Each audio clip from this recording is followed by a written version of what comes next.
Amin. Terima kasih Pastor Renata. Saya mau mengucapkan salam gereja perjanjian baru. Maranatha, Tuhan Yesus segera datang. Saudara-saudara yang dikasihi Tuhan Yesus Kristus, kalau engkau membaca atau meneliti surat-surat Paulus itu, maka banyak sekali pernyataan-pernyataan dari Rasul Paulus itu seperti ini. Dipanggil, dipilih, ditentukan, ditetapkan menurut kehendak dan rencana Allah. Dan saudara-saudara, pernyataan Paulus yang selalu diulang-ulang itu bukan hanya ditujukan kepada Rasul Paulus itu sendiri, tetapi pernyataan-pernyataan itu juga ditujukan kepada kita orang yang percaya. Kita itu adalah orang yang paling berbahagia. Kita itu adalah orang yang paling beruntung. Kita itu adalah orang yang diberkati oleh Tuhan. Karena apa? Allah sudah mempunyai rencana dan kehendak Tuhan yang luar biasa di dalam kehidupanmu. Amin. Amin. Jadi saudara-saudara, kita dapat mengaplikasikan pernyataan-pernyataan Rasul Paulus itu di dalam kehidupan kita. Bahwa kita itu adalah orang yang sudah dipanggil. Kita itu adalah orang yang sudah dipilih.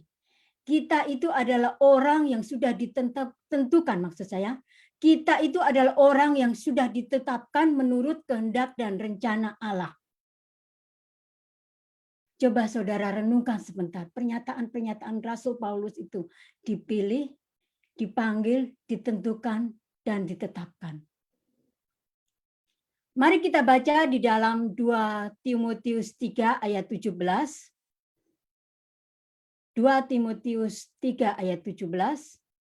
Dengan demikian, tiap-tiap manusia kepunyaan Allah diperlengkapi untuk setiap perbuatan baik. Saya akan membacakan di dalam versi bahasa Inggris, di dalam King James Version. That the man of God may be perfect, truly furnished unto all good work. Dan saya juga akan membacakannya di dalam Textus Receptus, dalam bahasa aslinya, di dalam bahasa Yunani. Hina artios eho tau theo anthropos pros pan ergon agaton exertis menos. Saudara-saudara, Alkitab menyebut kita itu adalah manusia kepunyaan Allah. Allah yang memiliki hidup kita.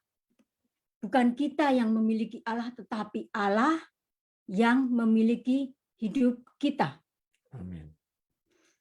Saudara-saudara, orang yang dipanggil, orang yang dipilih, orang yang ditentukan, orang yang ditetapkan Allah itu adalah orang-orang yang dimiliki Allah. Allah itu memiliki hidup kita. Maka kita berhak untuk, kita tidak berhak untuk menggunakan hidup kita untuk kepentingan kita sendiri.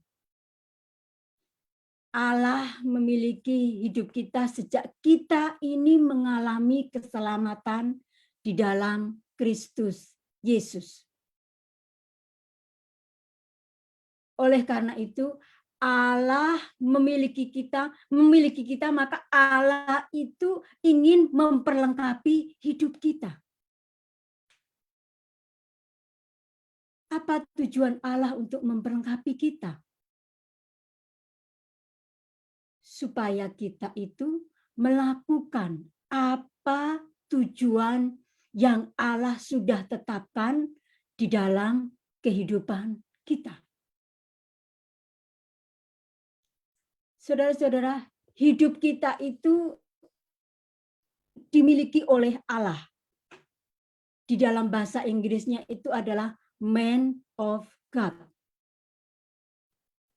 Dan di dalam bahasa aslinya theoanthropos.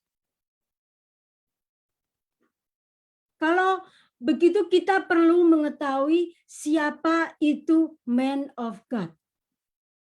Saudara-saudara, kalau engkau meneliti Alkitab, di dalam Perjanjian Lama itu ada beberapa figur, ada beberapa sosok yang disebut oleh Allah itu sebagai man of God atau hamba Tuhan.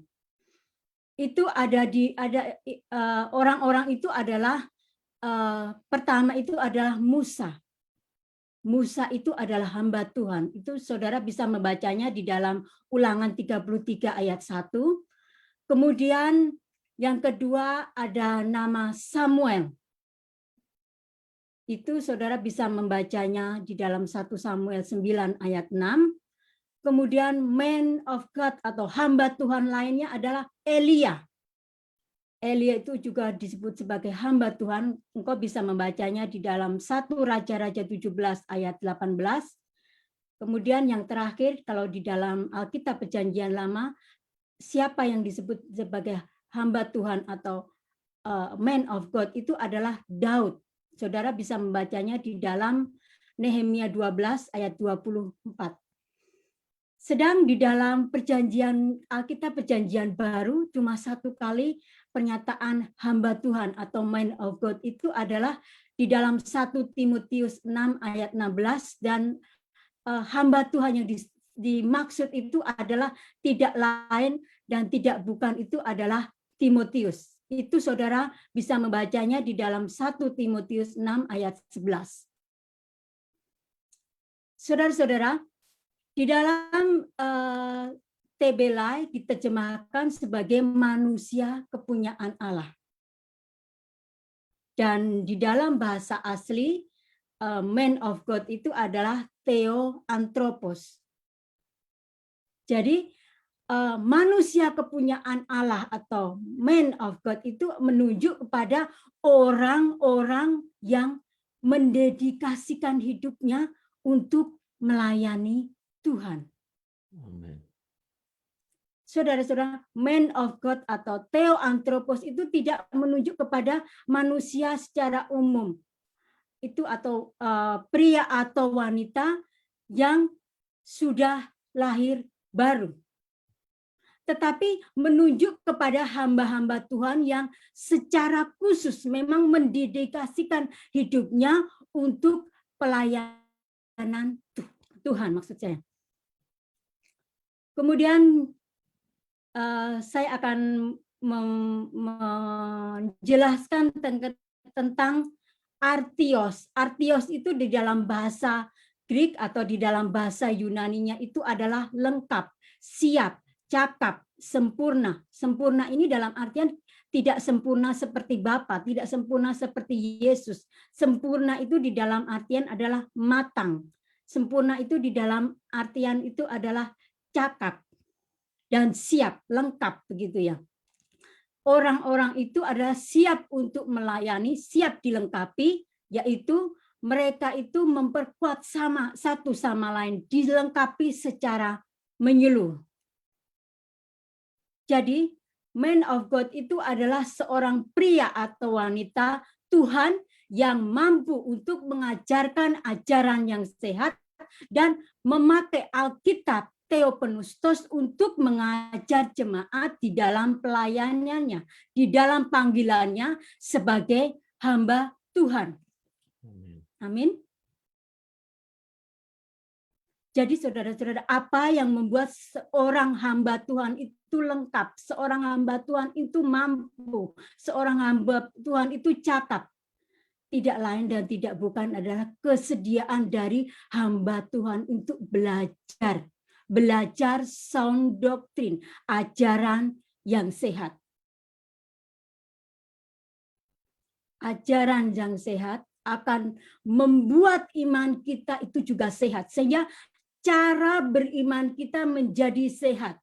Itulah maksudnya kita ini diasah, kita ini diperlengkapi untuk ditaruh pada pekerjaan-pekerjaan Allah yang Tuhan inginkan di dalam kehidupan ini. Amin. Amin.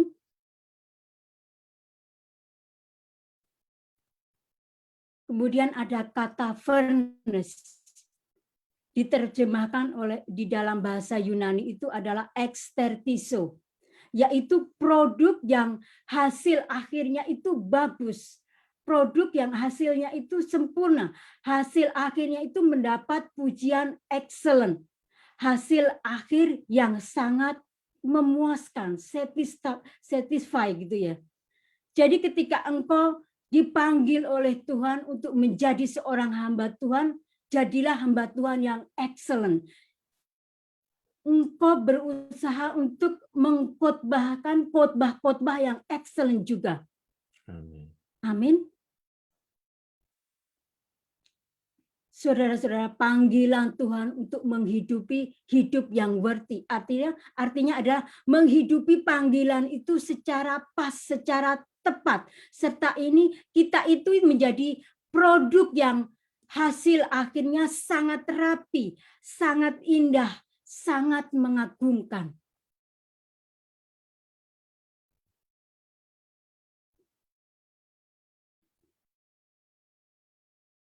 Saudara-saudara,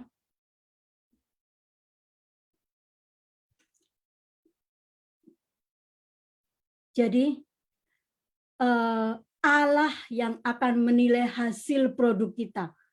Saya hanya menyampaikan apa yang Paulus maksudkan dengan truly furnished unto all good work, yaitu sangat memuaskan sekali hasil akhirnya sehingga dapat diandalkan di dalam semua pekerjaan yang baik.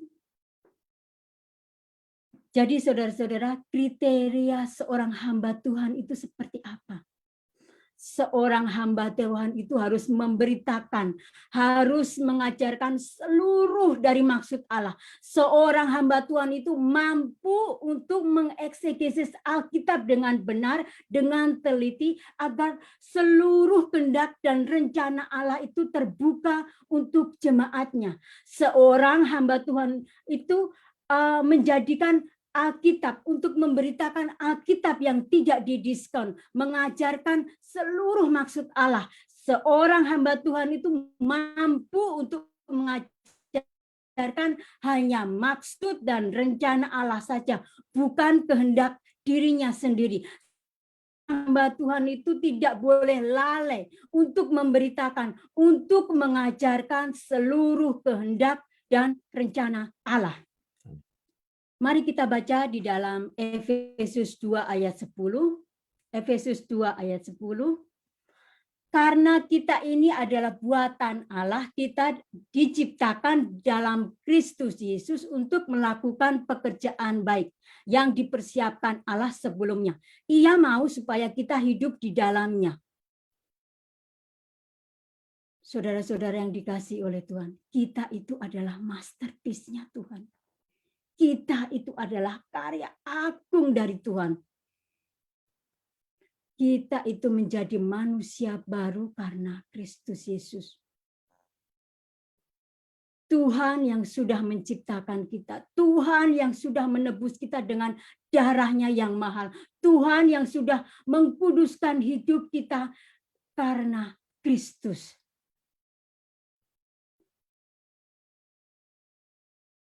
Mahakarya Allah adalah menciptakan kita itu segambar dan serupa dengan Allah, yang berbeda dengan makhluk yang lain. Kita itu adalah karya Allah karena Allah sudah menebus kita. Sebagaimana Allah tahu bahwa manusia itu akan jatuh ke dalam dosa, manusia sudah memberontak melawan otoritas Allah. Karena satu manusia itu jatuh ke dalam dosa, maka semua manusia telah berbuat dosa. Maka saudara-saudara, Allah sudah merencanakan rencananya untuk menebus manusia, untuk mengembalikan manusia ke rancangannya semula. Sebelum dunia dijadikan, Allah sudah merencanakan di dalam penebusan ini. Dan di dalam puncaknya, di mana Bapa mengorbankan anaknya yang tunggal untuk menebus dosa seluruh umat manusia. Saudara-saudara, karya Allah yang besar itu besar harganya, yaitu darah Kristus. Darah yang kudus untuk menebus dosa umat manusia. Kita itu adalah karya Allah, karena Allah sudah menguduskan kita untuk masuk di dalam pelayanan, di dalam panggilannya, di dalam kehidupan kita. Tuhanlah yang merancang, Tuhanlah yang membangun iman kita.